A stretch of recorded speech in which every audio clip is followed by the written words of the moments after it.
May bago at mas nakahawang strain na naman ng COVID-19. Nasanhi raw ng pagdami ng mga kaso nito sa ilang bansa gaya po sa Amerika. Posible kaya yung magdulot ng panibagong wave ng sakit sa Pilipinas? Nakatutok si Jonathan Andal. Mula sa Omicron, nag-mutate sa XBB na nag-mutate ulit sa XBB.1.9.2 at ngayon nanganak na naman ng bagong strain at pinangalan ng EG.5. Tinawag ito ngayon ng World Health Organization bilang variant of interest. The risk remains of a more dangerous variant emerging that could cause a sudden increase in cases and deaths. The virus continues to circulate in all countries, continues to kill, and it continues to change.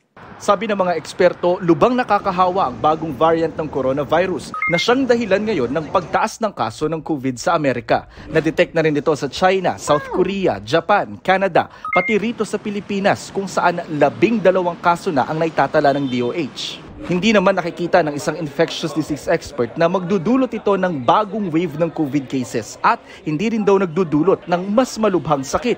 Pero kailangan pa rin ng iba yung pag-iingat, lalo yung mga senior citizen at mga may karamdaman at immunocompromised.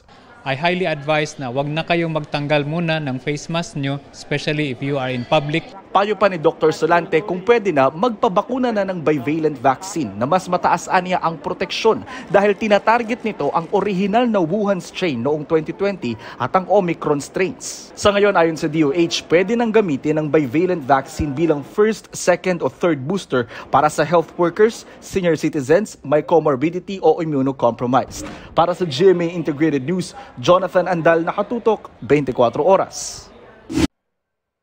Mga kapuso, samahan nyo kaming tumutok 24 oras. Bisitahin at mag-subscribe sa GMA Integrated News sa YouTube.